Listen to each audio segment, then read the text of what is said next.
Hello everyone, once again welcome back to my YouTube channel.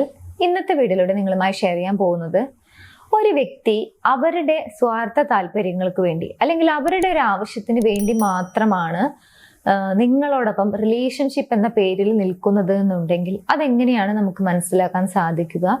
ചില പ്രവൃത്തികൾ അവരുടെ ഭാഗത്തു നിന്നും കണ്ടിന്യൂസ് ആയി വരുന്നുണ്ടെങ്കിൽ അത് ശ്രദ്ധിച്ചു കഴിഞ്ഞാൽ നമുക്കത് ഈസി ആയിട്ട് മനസ്സിലാക്കാൻ സാധിക്കും. സോ എന്തൊക്കെ കാര്യങ്ങളാണെന്നുള്ളത് നോക്കാം. ഒന്ന്, ഇങ്ങനെയുള്ള ആളുകൾ ഇമോഷണലി കണക്റ്റഡ് ആവുന്നതിനുള്ള ഒരു സാധ്യതയും നിങ്ങൾക്ക് നൽകില്ല. അതായത് നിങ്ങളെക്കുറിച്ച് പേഴ്സണലി അറിയാനുള്ള ഒരു ശ്രമം അവരുടെ ഭാഗത്തുനിന്നും ഉണ്ടാവില്ല. നിങ്ങളുടെ ഒരു ദിവസം എങ്ങനെയുണ്ടായിരുന്നു, അല്ലെങ്കിൽ നിങ്ങൾക്ക് എന്തെങ്കിലും പ്രശ്നങ്ങളുണ്ടോ, നിങ്ങൾ ഓക്കെ ആണോ, നിങ്ങളുടെ ഫീലിങ്സിനെ കുറിച്ച്, നിങ്ങളുടെ ഇമോഷൻസിനെ കുറിച്ച്, നിങ്ങളുടെ ഫാമിലി, നിങ്ങളുടെ ഫ്രണ്ട്സ്, ഇങ്ങനെ പേഴ്സണലി നിങ്ങളെക്കുറിച്ച് അറിയാനുള്ള ഒരു ശ്രമം അല്ലെങ്കിൽ അങ്ങനെയുള്ള ക്വസ്റ്റ്യൻസ് ചോദിക്കുക എന്നുള്ളത് വളരെ റെയറായി സംഭവിക്കുന്ന ഒരു കാര്യമാണ്. സോ ഇമോഷണലി കണക്റ്റഡ് ആവാതെ എപ്പോഴും എസ്കേപ്പ് ആയിക്കൊണ്ടാണ് കമ്മ്യൂണിക്കേറ്റ് ചെയ്യുന്നത് എന്നുണ്ടെങ്കിൽ അതാണ് ഒന്നാമത്തെ സൈന് ഇങ്ങനെയുള്ള ആളുകളെ മനസ്സിലാക്കാൻ. രണ്ട്, ഇവർക്ക് എന്തെങ്കിലും ഒരു ആവശ്യം, ഒരു ഹെൽപ്പ് വേണ്ടി വരും, അല്ലെങ്കിൽ എന്തെങ്കിലും ഒരു ഫേവർ ആയിരിക്കാം, അല്ലെങ്കിൽ ഒരു ഇമോഷണൽ സപ്പോർട്ട് ആയിരിക്കാം.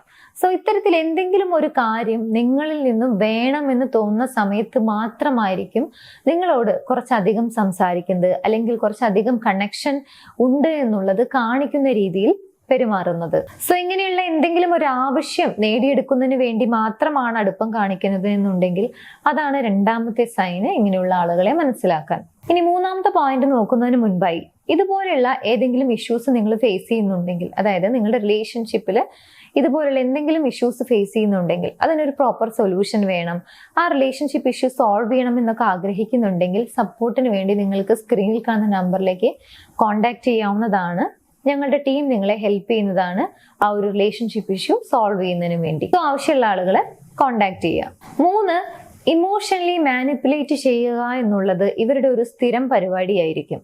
അതായത് എന്തിനും ഏതിനും ഇവർക്ക് ഒരു എക്സ്ക്യൂസ് ഉണ്ടായിരിക്കും. അവരുടെ ഭാഗം എപ്പോഴും ക്ലിയർ ആയിരിക്കും, അവരുടെ ഭാഗത്തുനിന്നും ഒരു മിസ്റ്റേക്കും വരില്ല. അതുകൊണ്ട് തന്നെ എപ്പോഴും മറ്റുള്ള ആളുകളെ കുറ്റപ്പെടുത്താൻ, അല്ലെങ്കിൽ അത് അവൻ കാരണമാണ്, അവൾ കാരണമാണ്, അല്ലെങ്കിൽ നിങ്ങൾ കാരണമാണ്, ഇത്തരത്തിൽ ഒരു കാര്യങ്ങളുടെയും ഉത്തരവാദിത്തം ഏറ്റെടുക്കാത്ത രീതിയിൽ, ഇതുകൂടാതെ നിങ്ങളിൽ ഒരു ഗിൽറ്റി ഫീൽ ഉണ്ടാക്കും. ഒരുപക്ഷെ അവരുടെ ഭാഗത്തു നിന്നും എന്തെങ്കിലും ഒരു മിസ്റ്റേക്ക്, നിങ്ങൾക്ക് അത്ര ശരിയല്ല എന്ന് തോന്നുന്ന ഒരു കാര്യം സംഭവിച്ചിട്ടുണ്ടായിരിക്കും. ആ കാര്യം അവരോട് സംസാരിക്കുന്ന സമയത്ത് അത് ഓവർ എക്സ്പ്ലെയിൻ ചെയ്തുകൊണ്ട് അത് ആരാണോ പറയുന്നത് അത് അവരുടെ പ്രോബ്ലം ആണ് എന്ന രീതിയിൽ മാറ്റിക്കൊണ്ട് സംസാരിക്കുക, പെരുമാറുക. സോ ഇത്തരത്തിൽ മാനിപ്പുലേറ്റ് ചെയ്യുക, ഗിൽറ്റി ഫീൽ ഉണ്ടാക്കുക, ഇങ്ങനെയുള്ള കാര്യങ്ങളൊക്കെ സ്ഥിരമായി ചെയ്യുന്നുണ്ടെങ്കിൽ മനസ്സിലാക്കാം ആ വ്യക്തി എത്ര കമ്മിറ്റഡ് ആയ അല്ലെങ്കിൽ സീരിയസ് ആയിട്ടല്ല ആ ഒരു റിലേഷൻഷിപ്പിൽ നിൽക്കുന്നത് എന്നുള്ളത്. നെക്സ്റ്റ് വൺ, അൺബാലൻസ്ഡ് എഫേർട്ട് ആയിരിക്കും എപ്പോഴും നിങ്ങൾക്ക് ഫീൽ ചെയ്തുകൊണ്ടിരിക്കുക. അതായത് നിങ്ങളായിരിക്കും ആ റിലേഷൻഷിപ്പിൽ കൂടുതൽ എഫേർട്ട് എടുത്തുകൊണ്ടിരിക്കുന്നുണ്ടാവുക ആ റിലേഷൻഷിപ്പ് മുന്നോട്ട് കൊണ്ടുപോകുന്നതിന് വേണ്ടി. അവരുടെ ഭാഗത്തൊന്നും അങ്ങനെ പ്രത്യേകിച്ച് ഒരു എഫേർട്ടോ അല്ലെങ്കിൽ വളരെ മിനിമൽ ആയിട്ടുള്ള ഒരു എഫേർട്ട് മാത്രമായിരിക്കും നിങ്ങൾക്ക് എക്സ്പീരിയൻസ് ചെയ്യാൻ സാധിക്കുക. നെക്സ്റ്റ് വൺ, റിലേഷൻഷിപ്പ് സീക്രട്ട് ആയി വെക്കുക എന്ന് പറയുന്നത് അവരുടെ ഏറ്റവും ഇമ്പോർട്ടൻ്റ് ആയിട്ടുള്ള ഒരു ആവശ്യമായിരിക്കും. അവരുടെ അടുത്ത സുഹൃത്തുക്കളോടോ അല്ലെങ്കിൽ ഫാമിലി മെമ്പേഴ്സിനോട് പോലും നിങ്ങളോടൊപ്പമുള്ള റിലേഷൻഷിപ്പിനെ കുറിച്ച് പറയാൻ അനുവദിക്കുന്നുണ്ടായിരിക്കില്ല, അവർ പറയുകയും ചെയ്യില്ല. എല്ലാ കാര്യവും വളരെ ഹൈഡ് ആക്കിക്കൊണ്ട് വളരെ സീക്രട്ടായി മെയിൻറ്റെയിൻ ചെയ്യണം എന്നുള്ള ഒരു രീതിയിലായിരിക്കും അവരുടെ നിലപാട്. ആൻഡ് ഫൈനലി, റിലേഷൻഷിപ്പിലാണ് എന്ന രീതിയിലായിരിക്കും സംസാരിക്കുക. പക്ഷേ കമ്മിറ്റ്മെന്റ് അല്ലെങ്കിൽ സീരിയസ് ആയിട്ടുള്ള എന്തെങ്കിലും ഒരു ടോപ്പിക്കിനെ കുറിച്ച്, അല്ലെങ്കിൽ ഫ്യൂച്ചർ എങ്ങനെയാണ്, എന്താണ് പ്ലാൻ എന്ന രീതിയിലൊക്കെ ഒരു കോൺവെർസേഷൻ വന്നു കഴിഞ്ഞാൽ അതിൽ നിന്നും എസ്കേപ്പ് ആവും, അല്ലെങ്കിൽ അതൊന്നും സംസാരിക്കേണ്ട ആവശ്യമില്ല എന്ന രീതിയിൽ എപ്പോഴും തടി തപ്പിക്കൊണ്ടായിരിക്കും ഇങ്ങനെയുള്ള ആളുകൾ പെരുമാറുക. മാത്രമല്ല നിങ്ങളോടൊപ്പമുള്ള റിലേഷൻഷിപ്പിനെ ഡിഫൈൻ ചെയ്യുന്നതിലും ഒരു വ്യക്തതയോ അല്ലെങ്കിൽ ഒരു കൺസിസ്റ്റൻസിയോ ഉണ്ടായിരിക്കില്ല.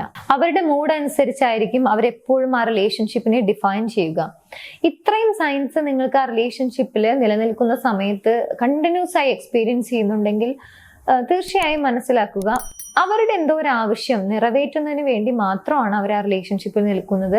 അതല്ലാതെ വളരെ കമ്മിറ്റഡ് ആയ അല്ലെങ്കിൽ ഒരു സീരിയസ് ആയിട്ടുള്ള മനോഭാവത്തോടു കൂടി ഒന്നും അല്ല എന്നുള്ളത്. ചില കാര്യങ്ങളൊക്കെ ഏറ്റവും ഏർലി സ്റ്റേജിൽ തന്നെ മനസ്സിലാക്കുന്നത് നമ്മളുടെ മനസ്സമാധാനത്തെ പ്രൊട്ടക്ട് ചെയ്യുന്നതിന് ഹെൽപ്പ് ചെയ്യുന്ന ഒരു കാര്യമാണ്. സോ നിങ്ങൾ ആഗ്രഹിക്കുന്ന ഒരു റിലേഷൻഷിപ്പ് നിങ്ങൾക്ക് മാനിഫെസ്റ്റ് ചെയ്യാൻ സാധിക്കട്ടെ.